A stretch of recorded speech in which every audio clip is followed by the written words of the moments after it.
ഓരോരുത്തരും മേലധികാരികൾക്ക് വിധേയനായിരിക്കട്ടെ. എന്തെന്നാൽ ദൈവത്തിൽ നിന്നല്ലാതെ അധികാരമില്ല. നിലവിലിരിക്കുന്ന അധികാരങ്ങൾ ദൈവത്താൽ സ്ഥാപിതമാണ്. തന്നിമിത്തം അധികാരത്തെ ധിക്കരിക്കുന്നവൻ ദൈവിക സംവിധാനത്തെയാണ് ധിക്കരിക്കുന്നവൻ തങ്ങൾക്ക് തന്നെ ശിക്ഷാവിധി വരുത്തിവെക്കും. അത് സത്പ്രവൃത്തികൾ ചെയ്യുന്നവർക്കല്ല, ദുഷ്പ്രവൃത്തികൾ ചെയ്യുന്നവർക്കാണ് അധികാരികൾ ഭീഷണിയായിരിക്കുന്നത്. നിനക്ക് അധികാരിയെ ഭയപ്പെടാതെ കഴിയണമെന്നുണ്ടോ? എങ്കിൽ നന്മ ചെയ്യുക.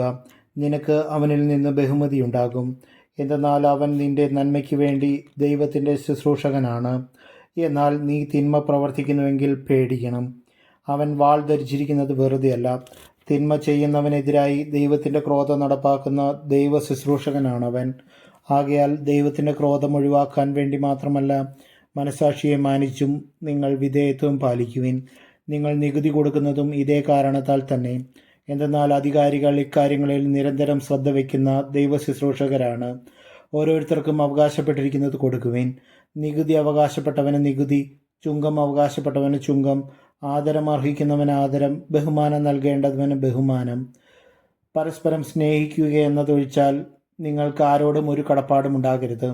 എന്തെന്നാൽ അയൽക്കാരനെ സ്നേഹിക്കുന്നവൻ നിയമം പൂർത്തീകരിച്ചു കഴിഞ്ഞു.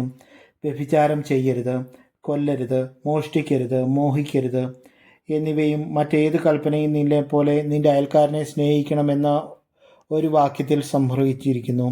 സ്നേഹം അയൽക്കാരനൊരു ദ്രോഹവും ചെയ്യുന്നില്ല. അതുകൊണ്ട് നിയമത്തിൻ്റെ പൂർത്തീകരണം സ്നേഹമാണ്. ഇതെല്ലാം ചെയ്യുന്നത് കാലത്തിൻ്റെ പ്രത്യേകത അറിഞ്ഞുകൊണ്ട് വേണം. നിദ്ര വിട്ടുണരേണ്ട മണിക്കൂറാണല്ലോ ഇത്.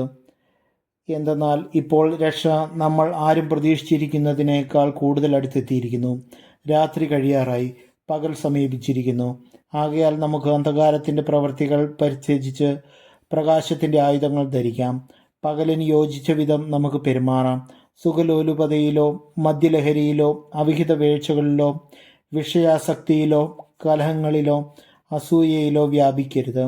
പ്രത്യുത കർത്താവായ യേശുക്രിസ്തുവിനെ ധരിക്കുവിൻ. ദുർമോഹങ്ങളിലേക്ക് നയിക്കത്തക്ക വിധം ശരീരത്തെപ്പറ്റി ചിന്തിക്കാതിരിക്കുവിൻ.